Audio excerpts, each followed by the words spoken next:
I never thought a champagne toast could taste so bitter until my father-in-law raised his glass on what would become the most humiliating night of my life. The irony wasn't lost on me.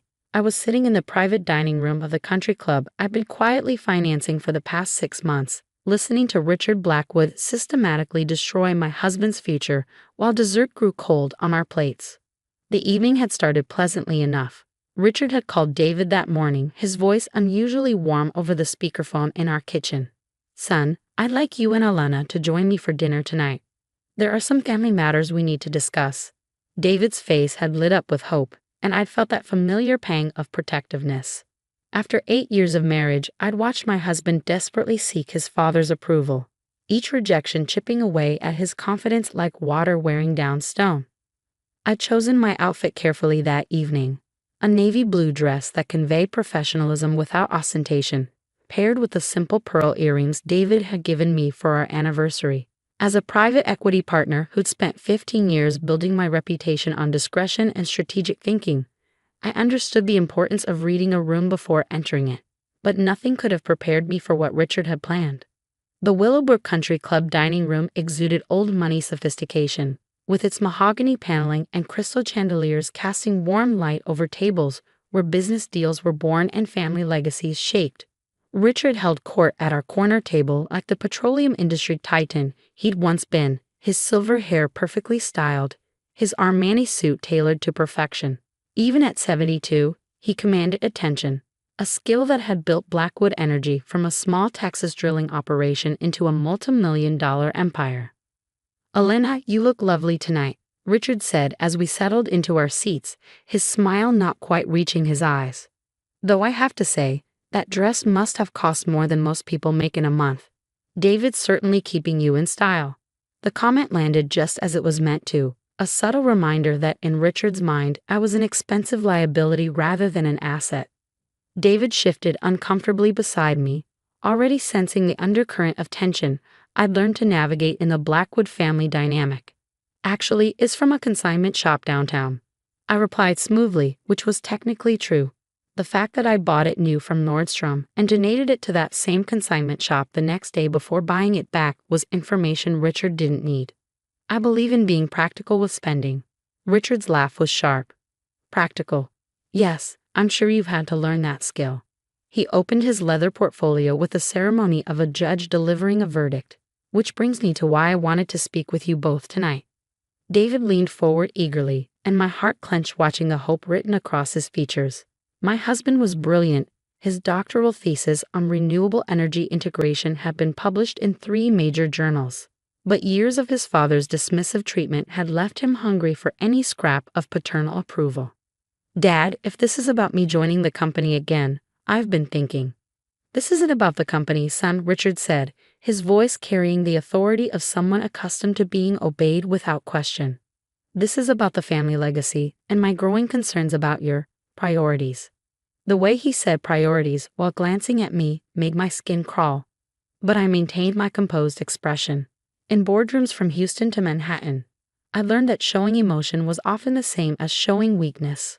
Richard pulled out a thick document, the legal letterhead visible even from across the table. "I've been reviewing my estate planning and I've made some difficult decisions about the family trust." David's face went pale. "Dad, what are you talking about?" "I'm talking about protecting what 3 generations of Blackwood men have built." Richard's eyes fixed on me with undisguised hostility. "Your grandfather started this family's fortune with nothing but determination and Texas crude. Your Uncle Charles died in a drilling accident to keep this company running during the recession of '91. This legacy means something, David. It represents sacrifice and tradition." I felt the trap closing around us but kept my expression neutral. Years of managing hostile takeovers had taught me to stay calm when opponents revealed their strategies. "I understand the importance of family legacy," I said carefully. "David talks about his grandfather's stories all the time." "Does he?" Richard's smile was razor sharp. "Then you'll understand why I can't allow that legacy to be compromised." He slid the document across the table to David, whose hands shook as he picked it up.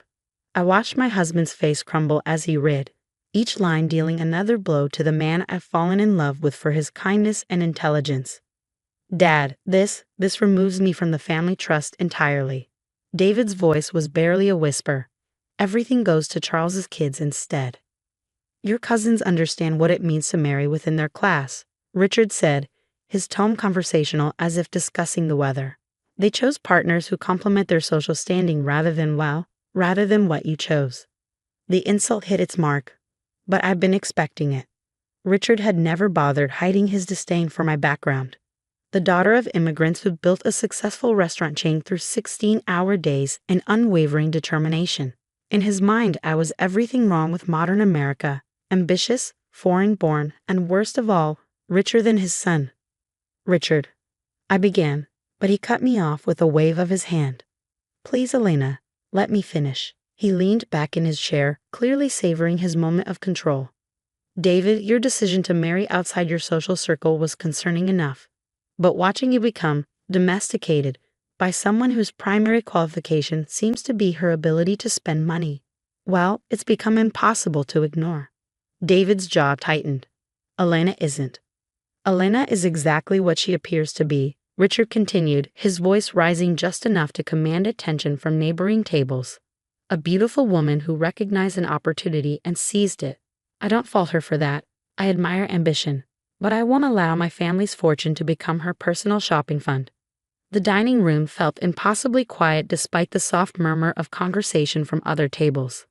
I was acutely aware of the crystal water glasses, the crisp white tablecloth, the oil painting of some long-dead Texan politician hanging behind Richard's head. Every detail etched itself into my memory as I processed the magnitude of what was happening. You're disinheriting me, David said, the words falling like stones into still water. Because of who I married. I'm protecting the family assets from someone who sees them as her personal inheritance. Richard's eyes fixed on me with calculating coldness. Face it, son. You married a gold digger who's been planning this moment since she met you. The expensive dinners, the designer clothes, the luxury vacations, she's been positioning herself to inherit everything I've worked for. The accusation should have stung, but I'd heard variations of it for 8 years.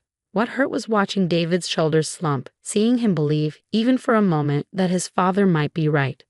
You don't know what you're talking about, David said, but his voice lacked conviction. Richard opened his phone and began scrolling through what appeared to be financial documents. Don't I? Let's see, your joint checking account shows monthly expenditures of over $15,000. Your credit card bills include charges to stores I've never heard of and restaurants that cost more than most people's mortgages. And this, he slid his phone across the table, showing a photograph of our house. A $4 million home in River Oaks that you certainly couldn't afford on your professor's salary. I watched David's reflection in the phone screen, saw him trying to process information that painted our entire marriage as an elaborate financial scheme. The irony was so thick I almost laughed. Richard was absolutely right about one thing. David couldn't afford our lifestyle on his university salary. What he didn't know was that David had never paid for any of it. Richard, I said quietly, I think you're making some assumptions. I'm making observations based on facts. He retrieved his phone and sat back, the picture of patriarchal authority. My son has changed since marrying you, Elena. He's become soft, entitled, disconnected from the values that built this family's success. And now I'm supposed to hand over everything my father and I created to someone who's clearly been planning to inherit it from day one. The server approached our table hesitantly, clearly sensing the tension. Richard waved him away without breaking eye contact with me. So here's what's going to happen, he continued, his voice dropping to a conversational tone that somehow felt more threatening than shouting. David, you have a choice. You can continue this marriage and live comfortably on your academic salary. Or you can remember where you come from and what you stand to lose. David's face had gone completely white. Dad, you can't be serious. I'm dead serious. Richard folded the estate documents and returned them to his portfolio. Your wife has had 8 years to prove me wrong about her motivations. Instead, she's proven me right at every turn. The expensive tastes, the social climbing, the way she's isolated you from family traditions. It's textbook gold-digging behavior. I felt something cold and sharp crystallize in my chest. Not anger. I'd moved beyond anger years ago when Richard first made it clear I wasn't welcome in his family. This was something more calculating, more precise. The same feeling I got in board meetings when competitors revealed their strategies without realizing they just handed me the keys to defeat them. I understand your concerns, I said, my voice steady despite the emotional carnage happening around our table. Family legacy is important. Financial security matters. I can see why you'd want to protect what you've built. Richard's eyebrows rose slightly, clearly surprised by my reasonable tone. I'm glad you understand. I do. I reached for my water glass, buying myself a moment to think. But I'm curious about something. When you say you're protecting the family assets, are you referring to Blackwood Energy specifically or the broader family holdings? All of it, Richard said firmly. The company, the real estate investments, the trust funds, everything my father and I built. I nodded thoughtfully. And those assets are currently valued at what, roughly $50 million? Richard's chest puffed with pride. Closer to 60, actually, though I'm surprised you know those figures. Oh, I make it my business to understand financial situations that might affect my husband's future. I set down my water glass with deliberate care. It's just that, well, I've been looking at some interesting investment opportunities lately, and I wanted to make sure I wasn't stepping on any family toes. David looked between us, confusion replacing some of his devastation. Richard, however, had gone very still. What kind of investment opportunities? He asked slowly. I smiled, the same smile I used in negotiations when I was about to reveal the information that would change everything. Well, it's fascinating, really. About 6 months ago, my firm started receiving some very attractive offers to purchase distressed energy company debt. Nothing major, you understand, just small portfolios of accounts receivable and equipment loans. But when we started researching the companies involved, Richard's face had begun to change color. Richard, are you feeling all right? I asked with genuine concern. You look a bit pale. What companies? His voice was barely above a whisper. I opened my purse and pulled out my phone, scrolling through documents with the casual air of someone discussing weekend plans. Oh, let's see. There was Patterson Drilling Services. Apparently they're owed about $2 million in unpaid invoices. Hartwell Equipment Leasing. That was a big one. Nearly $4 million in outstanding lease agreements. And then there were the smaller ones. Rodriguez Trucking, Mitchell Safety Systems, Coastal Pipe Supply. Each name hit Richard like a physical blow. David was staring at me with dawning understanding. But I kept my attention focused on my phone screen. The interesting thing about buying distressed debt, I continued conversationally, is that you get it for pennies on the dollar. A $2 million account receivable might only cost $300,000 to purchase. It's quite profitable, assuming you have the resources to pursue collection. Elena, David breathed. What are you saying? I looked up at my husband with the love I'd felt for him since our first date 8 years ago. Love that had nothing to do with money and everything to do with the way he brought me coffee in bed every morning and remembered to call my mother on her birthday. I'm saying that Blackwood Energy currently owes my investment firm approximately $18 million in debt that we've been purchasing over the past 6 months. I turned to Richard, whose complexion had gone from pale to gray. I'm also saying that your company has been systematically defaulting on payments to vendors while using those funds to maintain the appearance of profitability. The silence that followed was deafening. Other diners continued their conversations, unaware they were witnessing the collapse of a family empire at table 12. That's impossible, Richard whispered. You can't. You wouldn't have access to that information. Richard, I've been managing private equity investments for 15 years. Did you really think I wouldn't research my husband's family business? I pulled up another document on my phone. Your company's credit rating has been declining for 3 years. You've been shuffling payments between accounts to avoid bankruptcy, using new vendor credit to pay old vendor debts. It's a classic shell game. David was staring at his father with a mixture of shock and horror. Dad, is this true? Richard's composure finally cracked. The energy sector has been challenging. The energy sector has been challenging for everyone. I interrupted gently, but most companies don't respond by systematically defrauding their suppliers while maintaining expensive country club memberships and luxury car payments. I scrolled to another screen, showing Richard financial documents that made his face go completely white. Your personal expenses over the past year total nearly $2 million. That's remarkable for someone whose company is supposedly struggling to pay its bills. How do you have access to this information? Richard's voice was barely controlled. Because 3 months ago, when it became clear that Blackwood Energy was never going to voluntarily pay its debts, my firm initiated legal proceedings to collect. I set my phone on the table between us. These are the asset seizure orders that will be served tomorrow morning. David reached for my phone with shaking hands, scrolling through legal documents that painted a picture of financial fraud spanning several years. Richard sat frozen. The man who'd been so confident in his family's superiority, now faced with the reality of his own systematic deception. "You're taking everything," Richard said, his voice hollow. "The company, the equipment, the real estate holdings." "I'm collecting legally owed debts," I corrected. "Debts that you created by taking goods and services without payment.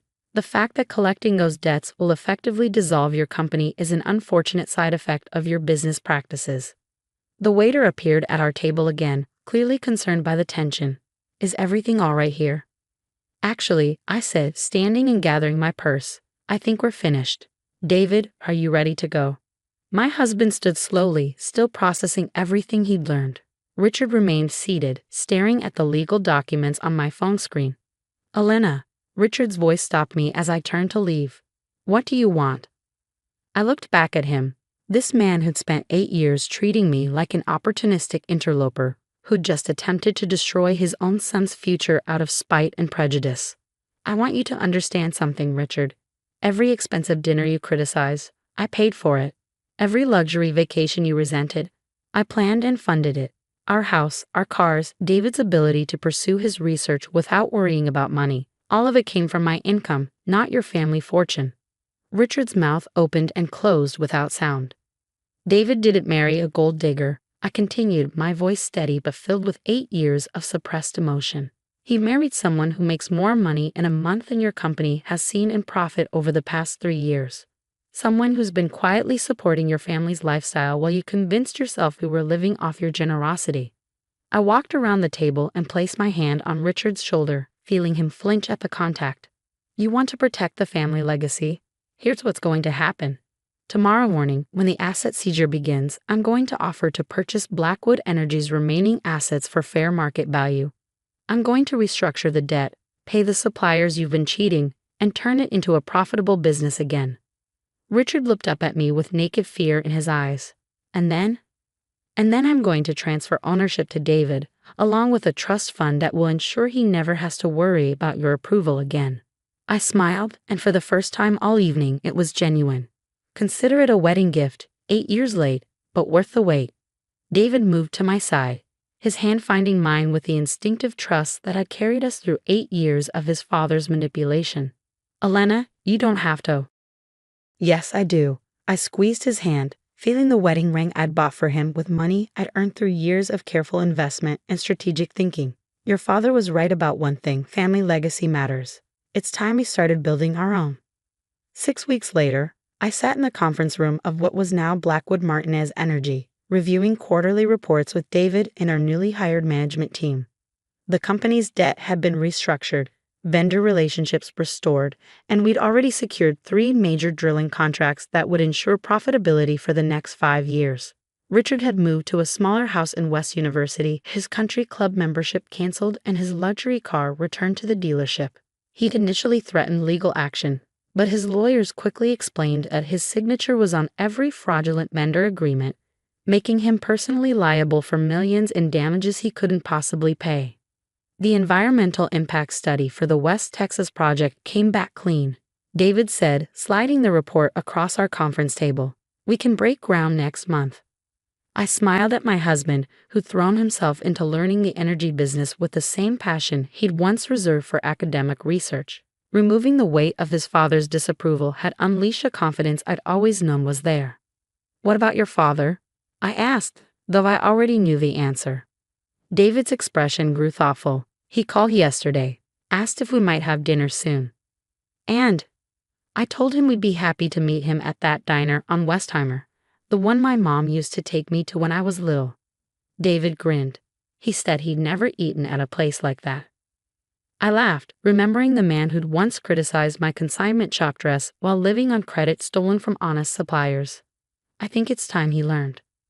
Through the conference room window, I could see downtown Houston's skyline, a testament to the kind of ambition and hard work that had built my own success.